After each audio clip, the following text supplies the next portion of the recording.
Hi guys, Blitzman here again today, and today I will be bringing you some top tips on how to improve your gameplay. Not just on COD, but on any game this applies for, so enjoy. So firstly guys, get comfy. I cannot stress this enough. Get a nice office chair, relax in it. But you also want to dress comfy, because you're not dressing to impress. At the end of the day, you're playing a game and you need to be relaxed and comfy. I sit in an office chair at a desk and I find this absolutely perfect because you're in proper eye line with the screen and you can see the entirety of the screen. See, I sit just over an arm's length away from the screen and then you can see everything that's going on and you won't miss a trick. I don't find it very effective if you're sat on the floor in a gaming chair because your screen generally is not going to be directly in front of you where it needs to be. So, moving on to the next one. So, stay hydrated. Always have a drink and stay hydrated.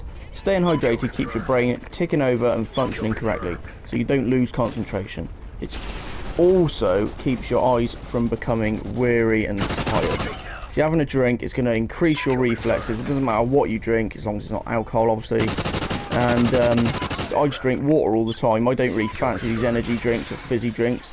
I drink lots of water and it keeps me on top form all the time, so I suggest that's one that you take into consideration. Next up we have stay cool. Being hot reduces your brain functionality, so sit near a window, have a fan on or anything. Overheating slows you down and stresses you out. Staying cool will increase your reflexes and increase your concentration. Plus you can game for a lot longer if you are not fatigued, overheated and all that sort of jazz. So stay cool, get a fan on, sit by a window, whatever you want to do. The next biggest thing is keep calm. Although getting hot-headed is easy, as we all know, you don't make rational decisions when you're angry. I can guarantee you, you'll mess up. And you'll also annoy other people if you're on mic, because you'll end up rabbiting on like I end up doing. So we all do it. So another top tip, guys, keep calm. If you get annoyed, the easiest thing to do, take 15 minutes break, come back, and you'll all be refreshed. And next up we have game with your friends. Team up with your friends. Playing with friends will relax you. Although there may be some competition between you, you'll actually learn a lot faster. Also, play with a team that is good. Playing with a rubbish team will not improve your game. In fact, it'll bring it down. Although you may be the MVP of that team, that's only because everyone else is pants. So you're not improving your game head if you're playing with a rubbish team. You need to learn tactics with a decent team. Next thing to know about is controller grip. Now there's a couple of ways to hold a controller. There's normal, which is obviously how most people do it, or claw. Use whatever is best for you. If you don't know what claw is, do a quick Google search, I'm sure it'll be on there somewhere. However, I don't think claw is as accurate, but it enables you to have all buttons available at the tip of your finger. See, I use tactical layout and I hold it traditional style, so I can crouch with R3, so you can drop shot at times if need be. Some people leave the buttons as they are, so they can what's called panic knife, which is annoying, as you probably already know, but is suited to certain types of players. So next up, guys, is keep your controller dry. A sweaty controller and sweaty hands means less grip and obviously a lot less accuracy. The last thing you want is your thumb to slip off an analog stick because of excess sweat at a crucial moment. You can get controller covers, these sort of silicone sleeves, that do help a little bit, but I prefer not to use these, as it does tend to like bulk up the controller. All I do is I've got a microfiber cloth, I just dry the controller off, dry my hands off, and we can keep gaming for hours. Controller attachments, guys. These things they can be the bane of your life, or they can be the most brilliant thing to improve your game. What am I on about? Control freaks. They can improve your aim by giving you a larger range of motion. However, I did have some similar to these a while back, but I didn't get on with them personally. It's entirely up to you. What it is they raise up your stick to give you what's called a larger range of motion, supposedly more accurate. I couldn't get on with them, but however, I do have just the analog stick covers, which is literally just an extra grip, and I find that perfect.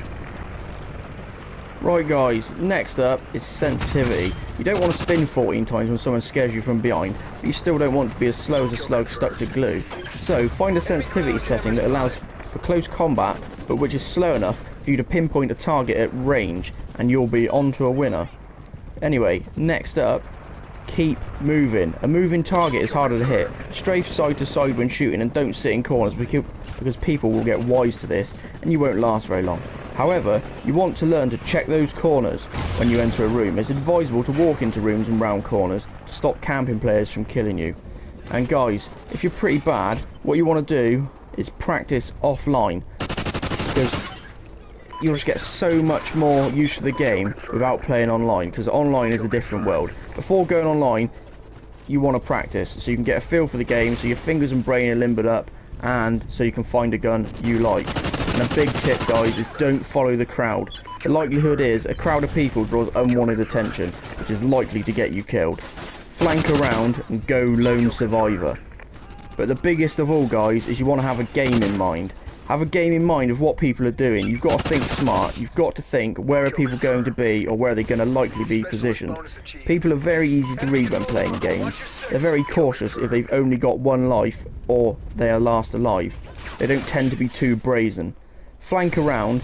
As obvious as it sounds, people rarely watch their backs. They're only ever watching what's going on in front of them. So get behind them and you'll get a few easy kills. So, if you want any more tips and tricks, guys, feel free to leave comments and subscribe. Anyway, we're coming to the end of the video now. So guys, I hope you enjoyed the few tips on how to improve your game. And until next time, I'm Blitzerman, and you, friend, are you.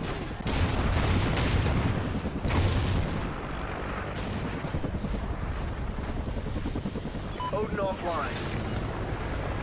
Mission accomplished. A good day's work.